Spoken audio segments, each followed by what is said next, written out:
Halo? Jadi Halo? ya ini halo ya bagus suaranya bagus. Misalnya di Lukas ini Pak, di Matius 26:39, Markus 14:36, Lukas 22:42 itu begini. Katanya, ya Abah, ya Bapakku, tidak ada yang mustahil bagimu. Jikalau sekiranya mungkin, biarlah cawan ini lalu daripada aku. Tetapi janganlah seperti yang ku kehendaki, melainkan seperti yang engkau kehendaki. Itu ya Abah itu, ya Bapakku, ya Abah itu maksudnya apa ya Bang? Bahasa aslinya apa ya kira-kira itu Bang? Ya Abah itu kami belum dapat, tolong cerahkan Bang. Ya, jadi kalau kita berbicara, iya, Abah di situ Bapak, iya, Bapak, Father, ya, atau dalam bahasa Yunaninya Pater, dalam bahasa Yunani Pater, Pater dalam bahasa Indonesia Father, dalam bahasa Indonesia Bapak pakai K, tapi dihilangkan K-nya untuk menghilangkan kesan kemanusiaan. Jadi ketika Yesus memanggil Bapak, Bapak di sini adalah Tuhan pencipta langit dan bumi. Boleh kita lihat di dalam Amsal 3 nomor 11 nomor 12. Kenapa orang-orang Yahudi memanggil Bapak kepada Tuhan pencipta langit dan bumi? Kenapa? Karena Bapak itu selaksa ayah yang mendidik anaknya. Jadi siapa yang mentaati didikan ayah, maka dia disebut orang yang soleh. Amsal 3 nomor 11 nomor 12. Jadi orang yang soleh seperti Yesus, seperti Musa, seperti Abraham, mereka disebut anak-anak Tuhan. Kenapa mereka disebut anak-anak Tuhan? Karena mereka Muslim. Kenapa mereka disebut Muslim? Karena mereka takluk dan tunduk kepada aturan Tuhan.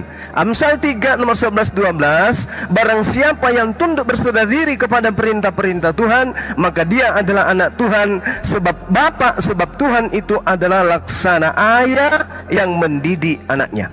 Jadi ketika Yesus memanggil Bapak, teman-teman Muslim ketika membaca Bible, ada Yesus memanggil Bapak, Bapak di situ sama dengan Tuhan. Jadi ketika dia mengatakan ya Bapakku, itu artinya ya Tuhanku. Seperti itu Bang. Karena tulisannya ya Abah di situ. Ya Abah, koma di dalam translate mereka ya Bapakku, ya Abah, koma ya Bapakku, begitu di dalam teks itu, di teks di Matius 26:39, Markus 14:36, Lukas 22:42 itu. Makanya kami tanyakan gitu. Karena kan dalam Bible kan ada 3 kategori Bapak Bang. Ada Yohanes 8:44 Bapak juga, Paulus ngaku Bapak juga, lalu Yesus juga kan gitu. Bahasa kan mereka ndak paham dengan 3 kategori itu gitu loh. Lalu datanglah, iya Bapak itu Allah, dia Allah itu sendiri, Yesus itu Allah itu sendiri, begitu kan bahasanya gitu Bang. Iya. Ya, itulah yang dikatakan Al-Qur'an bahwa mereka yukhadi'unallaha walladzina amanu wa ma yakhda'una illa anfusahum wa ma yas'urun. Mereka ingin menipu Allah, menipu orang-orang beriman, padahal sebenarnya mereka menipu diri mereka. Coba hadirkan satu Kristen di sini, kita tanya apa maksud Bapak di sana. Pasti mereka akan mengatakan Bapak dalam bahasa Yunani adalah Pater. Pater artinya Bapak, Bapak artinya Tuhan, merujuk kepada Sang Sumber Pencipta. Berarti ketika Yesus berteriak, ya Bapakku, ya, mau Father, jikalau sekiranya mungkin, biarlah cawan ini berlalu, tetapi janganlah seperti yang ku kehendaki, melainkan seperti yang engkau kehendaki. Yesus sedang berdoa, memanggil, menyeru Tuhannya, ya Bapakku, ya Tuhanku. Makanya dikatakan dalam Yohanes, janganlah engkau menyentuh aku wahai Maria, tapi pergilah kepada saudara-saudaraku, katakan kepada mereka aku akan pergi kepada Bapakku dan Bapakmu. Apa maksudnya tuh? Bapakku dan Bapakmu, maksudnya Tuhanku dan Tuhanmu. Seperti itu Bang. Salah, ya itu. Karena ada diskusi dengan Oten ya. Sedikit mau bertanya Bang Zuma, boleh ya Bang Zuma ya? Iya silakan Oten. Iya, gini kan kalau di dalam Al-Quran memang tersebut di situ pengikut Yesus yang dikatakan juga di dalam Bible 12 Hawariyun ya. Nah, apakah memang ada juga salah satu Hawariyun yang mengikuti Yesus ini yang berkhianat sama seperti Yudas? Atau memang itu yang di Bible itu hanya cerita mereka saja, sementara kalau menurut Al-Quran itu tidak ada yang berkhianat? Ya, silakan Bang Zuma. Iya.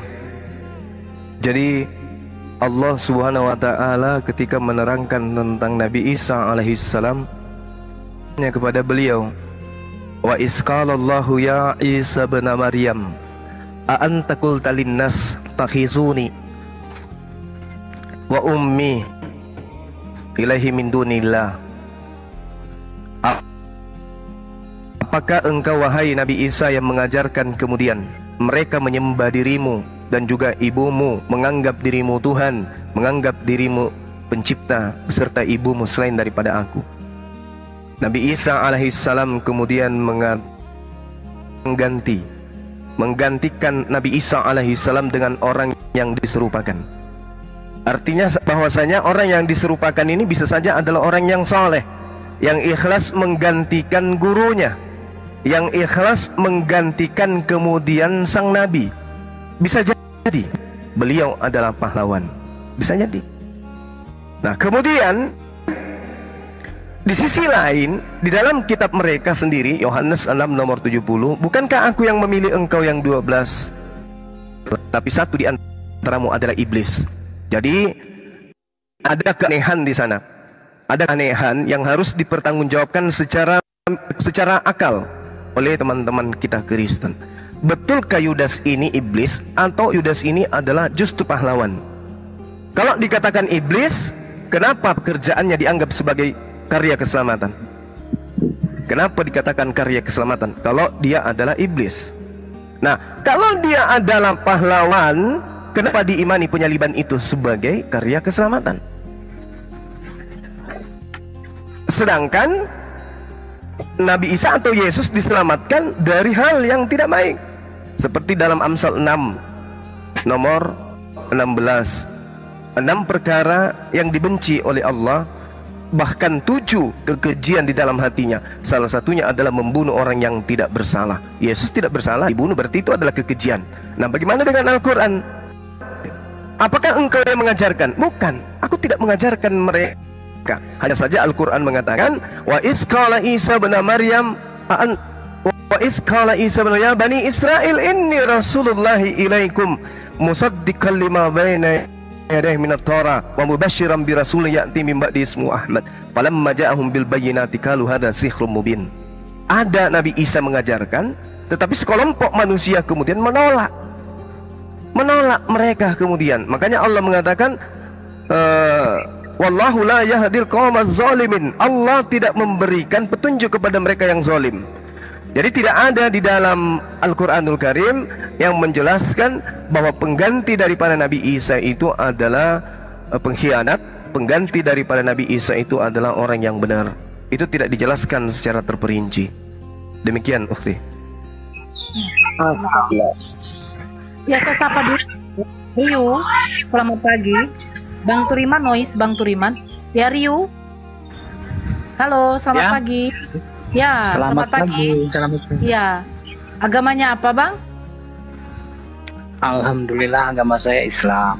Oh ya, Islam. Ya, silakan Bang. Kalau ada yang mau ditanya sama Bang Zum atau yang mau disampaikan, biar kita sediakan satu untuk Kristen ya. Silakan Bang. Ya, oke. Terima kasih untuk waktunya. Selamat pagi, Bang Juma. Pagi. Ya. Semangat pagi, Bang. Ya, sama-sama. Saya dari Kalimantan Tengah, Bang. Siap. Saya mau bertanya, Bang. Cuman bertanya aja, Bang, ya. Boleh kan? Ya. Silakan. Kalau saya paham, saya jawab. Silakan. Oke, terima kasih. Bang, coba jelaskan apa itu syariat Islam, Bang. Syariat Islam itu adalah hukum-hukum Islam. Hukum-hukum Islam yang kemudian sebuah aturan main yang Allah kemudian tetapkan untuk menjadi hukum bagi manusia sampai kiamat datang. Oke Bang, terima kasih. Itu syariat Islamnya itu berlaku untuk seluruh umat Islam, entah itu dari negara mana, begitu Bang? Iya, betul sekali. Jadi kalau Nabi Musa menerima Taurat untuk kaumnya, Nabi Isa menerima Injil untuk kaumnya, Al-Quran diberikan kepada Rasulullah Muhammad SAW litubayyina linnasi, untuk seluruh umat manusia. Kita bisa mencari data yang masih tersisa di dalam kitab saudara atau kitabnya orang Yahudi. Di dalam Torah, yang dimaksud Torah di sini kemudian pendalaman materi oleh teman-teman Kristen adalah Perjanjian Lama. Kita cari di Perjanjian Lama, ada satu data bahwa hukum-hukum Tuhan untuk semua umat manusia itu tidak akan pernah kita dapatkan. Begitu juga di dalam sabda-sabda Yesus yang masih ada di dalam Perjanjian Baru, tidak akan kita temukan kemudian bahwa Injil itu kemudian diperintahkan untuk seluruh manusia, atau Yesus datang untuk seluruh manusia. Itu tidak akan kita temukan. Tapi kalau di Al-Quran surah An-Nahl ayat 44, jelas sekali Rasulullah Muhammad SAW diutus untuk seluruh umat manusia, berarti untuk teman-teman Kristen. Baik Seperti Bang. itu Bang. Jadi pertanyaan yang ini Bang, syariat Islam itu berarti wajib ya Bang, harus diterapkan di umat kita. Iya. Jadi yang menjadi perintah Allah itu diupayakan untuk dilakoni, menjadi habit dalam kehidupan sehari-hari. Dan yang menjadi larangan juga harus menjadi habit untuk kita tinggalkan. Baik Bang, berarti kan dalam artian kalau wajib itu kan berarti kalau kita melakukan kita dapat sunnah, dapat pahala kan. Tapi kalau tidak dapat pahala, tapi kalau kita tidak melakukan kita berdosa kan ya Bang, seperti itu kan Bang? Betul. Tetapi wajibnya sebuah hukum itu tergantung dari kemampuan dari manusianya. Contoh, wajibnya haji. Apakah semua umat Islam wajib haji? Tidak. Itu hanya terikat kepada orang-orang yang memenuhi syarat untuk melakukan itu. Seperti itu Bang. Seperti ini Bang. Jadi pertanyaannya, kalau sumpah kan di syariat Islam itu kan sumpama mohon maaf kalau sampai berhubungan tanpa ada ikatan suami istri kan itu kan hukumannya dirajam sampai mati kan Bang? Iya betul. Nah, terus kalau kita mencuri kan dipotong tangan kiri atau tangan kanan kan Bang? Betul. Nah, yang jadi pertanyaan saya Bang gini Bang, yang saya membingungkan saya hukum di Indonesia kita ini kan kita kan menerapkan hukum hukum pidana yang dibuat oleh peninggalan zaman Belanda kan Bang? Iya. Sedangkan kita di Indonesia ini kan umat terbanyak kan ya mayoritas Islam lah setahu saya sih Bang. Nah, jadi kalau kita tidak menerapkan syariat Islam, apakah kita berdosa atau pimpinannya yang menerapkan hukum pidana seperti itu Bang? Iya baik. Al-Quranul Karim di dalam surah An-Nisa ayat 59, Allah Subhanahu wa taala menerangkan kepada kami umat Islam kewajiban kemudian untuk taat. Jadi kewajiban taat ini itu kembali kepada hukum yang tadi. Ya, Allah mengatakan ya ayyuhalladzina amanu atiullah wa atiur rasul wa ulil amri minkum. Jadi perintahnya wahai orang-orang yang beriman, taatilah Allah dan taatilah Rasul dan pemegang kekuasaan di antara kamu, dalam arti kata pemerintah yang ada di antara kamu. Jadi kalau misalnya umat Islam hidup dalam naungan sebuah konsep pemerintahan, selama pemerintahan itu tidak bertentangan dengan perintah yang datang dari Allah, maka perintahnya kemudian kepada kami atiullah wa atiur rasul wa ulil amri minkum. Maka kami harus tunduk kepada peraturan negara. Ini dalilnya ada Al-Quranul Karim surah An-Nisa ayat 59. Jadi justru kalau kita tidak taat kepada pemerintah, maka kita melanggar Al-Quran. Seperti itu Bang. Baik. Ya, sangat memuaskan Bang, terima kasih Bang. Ya. Sama-sama Saudara Rio. Saudara saya ini dari sekte mana Bang? Saya Islam Bang. Dia Bang Juma. Masya Allah, Islam. Iya, iya, iya, iya. Asyhadu alla Nanya ilaha syariat ya. illallah wa asyhadu Iya, iya. anna Muhammadar Rasulullah. Alhamdulillah. Allahu Akbar, Masya Allah. Ya, ada Ya, lagi. insya Allah saya. Ya, doakan saya Bang, semoga saya wafat dalam keadaan husnul khotimah Bang, dan saya juga mendoakan Amin. abang ya, di sini husnul khotimah, dan Amin. semoga Ya Rabbal kita Alamin. Kita semua merindukan itu. Terima kasih Bang. Assalamualaikum. Amin ya Rabbal Alamin. Waalaikumsalam. Sama-sama. Waalaikumsalam warahmatullahi wabarakatuh. Bagaimana filmnya Bang? Udah siap filmnya Bang? Udah siap. Tinggal tunggu tayangnya aja. Tunggu tayangnya ya. Aduh. Kira-kira di mana ditayangkan nanti? Insya Allah. XX1. Ya di bioskop. XX1 di bioskop ya. Di sini nggak ada bioskop Iya. Bang, harus ke Medan dulu kami, baru bisa. Oh, Ini iya. Mudah-mudahan langsung Iya. disiarkan RCTI, SCTV, ya kan Bang Zum? Nanti juga tampil di YouTube kalau udah tampil di. Biasanya kalau udah nampil di layar lebar itu akan tersebar di di YouTube gitu-gitulah Ukti. Ini teman-teman kita lagi berdendang kayaknya di rumah ibadah mereka ya. Belum, ini masih tanggal 30, tanggal 31 nanti kan? tanggal 1 baru. Sunyi sekarang Bang Juma, sepi gereja udah. Oh iya. Semalam banyak yang naik di Komal Apologet Islam Indonesia. Tapi ya gitu, masih taraf cuman emosi aja ya. Tak ada yang paham Bible, gak mengerti tentang kitabnya sendiri. Itu kalau sudah memang didoktrin ya Bang Zuma ya. Terkadang memang betul, kalau untuk mencari kebenaran di Bible itu memang tidak ada tuh Bang. Udah dirasakan kok, memang tidak ada tuh Bang. Sambut dulu razia itu Bunda Nur. Gak apa-apa. Apapun yang dihotbahin di gereja, ya udah cukup pendeta saja yang mengatakan itu. Mau cari taunya nggak ada. Selamat siang Razia. Ya, selamat siang Kak. Iya, agama apa Dek? Islam Kak, alhamdulillah. Oh ya, salam ya Dek ya. Assalamualaikum. Ya, Alhamdulillah. ya, salam kenal. Waalaikumsalam warahmatullahi wabarakatuh. Silakan kalau mau bertanya sama Bang Zuma. Iya, saudara Boleh ya Sia. bertanya? Buat Bang Iya, Zuma tapi nih. pertanyaannya terkait dengan perbandingan agama. Karena saya bukan ustadz, saya bukan ulama, saya hanya apologet jalanan saja. Ya, tapi kalau bertanya mungkin itu penting, boleh nggak dikasih jawaban? Soalnya penasaran kali, Bang. Kalau saya bisa jawab, insya Allah. Ya. Jadi gini Bang, kita kalau namanya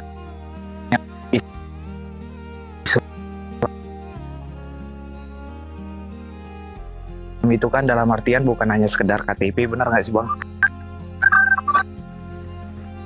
Yang dimana Islam itu dalam artian kita Iya, harus melakukan kewajiban dalam bentuk sholat, puasa, Siap. dalam artian Iya. itu yang bakalan dihisab, bener nggak sih Bang? Benar. Jadi gini Bang, pertanyaanku Bang.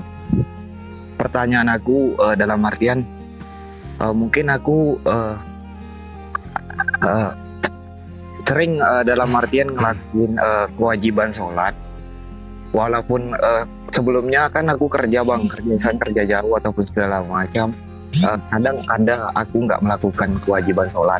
Tapi ada sekitar 2 bulan aku melakukan itu dalam artian 5 waktu dan bahkan tahajud segala macam, sholat sunnah.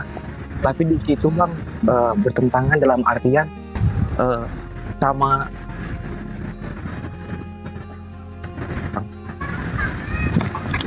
Suaramu putus-putus Dek, jaringanmu kayaknya nggak bagus ya. Coba dikondisikan dulu Dek. Oke, sorry.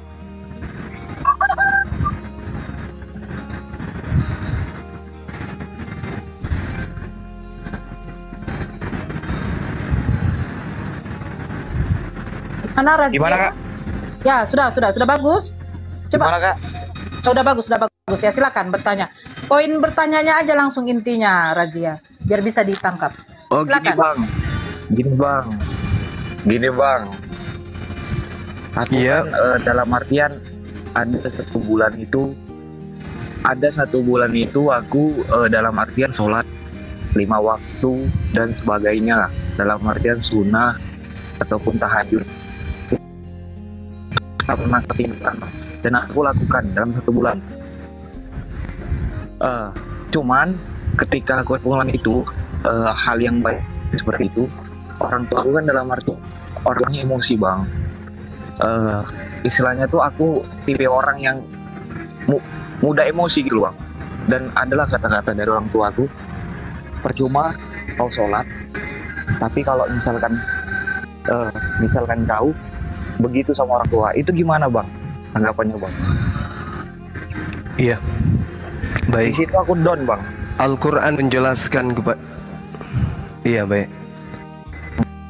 Quran menjelaskan kepada kita, Bismillahirrahmanirrahim, qad aflahal mu'minun, sungguh beruntung orang yang beriman. Jadi kata Allah, orang beriman ini adalah orang yang beruntung. Kenapa kemudian umat Islam itu disebut sebagai orang yang beruntung? Karena umat Islam itu dijaga oleh ibadah.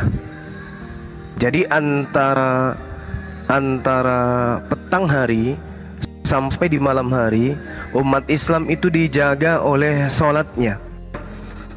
Lalu kemudian dari malam hari sampai subuh hari dijaga oleh sholatnya. Dari pagi hari sampai siang hari dijaga oleh sholat.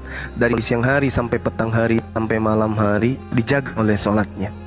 Artinya umat Islam ini sebagai umat yang beruntung karena semua tindak tanduk di dalam mereka bersikap dijaga oleh sebuah amalan, yaitu sholat. Kenapa demikian? Karena Allah Ta'ala mengatakan walladzina hum 'anil la'wi mu'ridun. Sebelum ayat ini difirmankan oleh Allah, Allah mengatakan alladzina hum fi sholatihim khashi'un. Orang-orang yang beruntung adalah orang yang khusyuk di dalam sholatnya. Nah sekarang permasalahannya di saudara saya ini, kenapa sholatnya tidak membuahkan sebuah tindakan? Bukan saya menyalahkan saudara, tapi itu ada 2 aspek. Yang pertama ujian, yang kedua sholatnya kita yang harus dibetulin. Kalau misalnya ada yang salah, apa? Orang-orang yang khusyuk di dalam sholat itu akan tertata jalannya, akan tertata mulutnya, akan tertata tangannya, akan tertata perilakunya. Kenapa? Karena khusyuk dalam sholat mengantarkan manusia akan selalu bersama dengan Allah.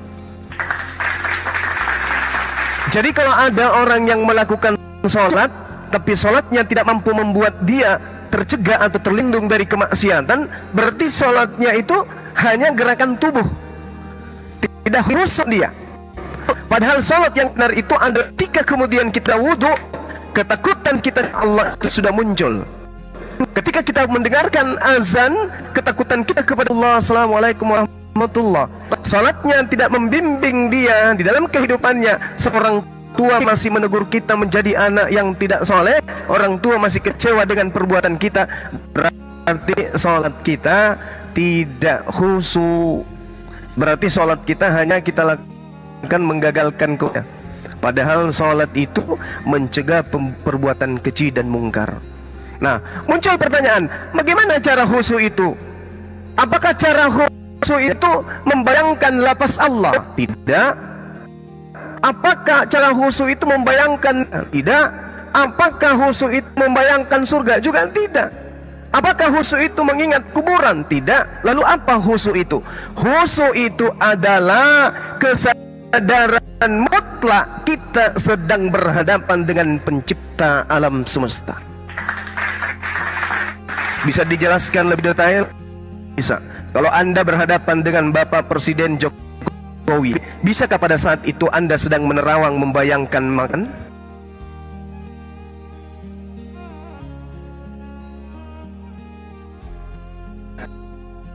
pada saat Anda berhadapan dengan, bisakah Anda kemudian menghayal ketika mungkin ketika Anda berhadapan Jokowi, kedipan mata Pak Jokowi pun Anda selami, perkataan demi perkataan Pak Jokowi pun Anda resapi.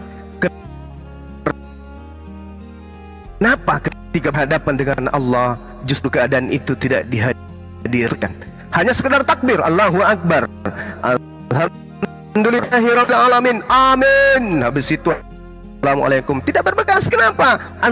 Karena kita tidak menyadari kita sedang berhadapan dengan pencipta langit dan bumi. Jadi ketika kita sholat, yang kita bayangkan bukan neraka, bukan surga, bukan kematian, bukan lapas Allah, tapi yang kita hadirkan pada saat kita sholat adalah kesadaran penuh jasad dan ruh kita sedang berhadapan dengan penguasa dan bumi. Maka hati bergetar, telinga akan syahdu mendengarkan bacaan imam. Setiap huruf demi huruf dan dilontarkan dalam sholat akan menjadi makna yang sangat berarti bagi kehidupan kita. Jadi kita takbir, merendahkan tangan di atas dada, lalu kemudian kita ruku, lalu kemudian sujud mencium lantai. Semuanya dibarengi dengan kesadaran kita sedang berhadapan dengan pencipta. Sampai bergerak pun kita segan, digigit nyamuk pun kita tidak terasa. Itu kenapa? Itulah yang disebut khusyuk. Apa akibat dari khusyuk? Alladzina hum fi salatihim khashi'un. Kata Allah kemudian di dalam Al-Quran surah Al-Mu'minun, orang-orang khusyuk di dalam salatnya, Allah mengatakan walladzina hum ala salawatihim yuhafizun. Orang-orang yang memelihara salatnya, khusyuk dalam salatnya, apa kata Allah? Ulaika humul warithun alladzina yarithunal firdaus hum fiha khalidun. Mereka yang khusyuk dalam salat menjadi pewaris surga Firdaus, mereka kekal di dalamnya. Jadi kalau kita ingin mendeteksi sholat kita ini khusyuk atau tidak, maka sejauh mana kemudian kita di dalam hidup ini tenang, selalu tersenyum, selalu menganggap semua fitnahan, setiap cerita-cerita yang buruk tentang kita itu hanya merupakan obat. Dan tentu apabila kita khusyuk dalam sholat, sedikit demi sedikit pandangan orang akan berubah menjadi positif kepada kita. Kalau itu belum terjadi, faktor yang kedua adalah mungkin orang tua kita yang belum memahami tentang kaidah-kaidah Islam dengan baik dan benar. Sekira begitu, mohon maaf kalau kepanjangan. Silakan.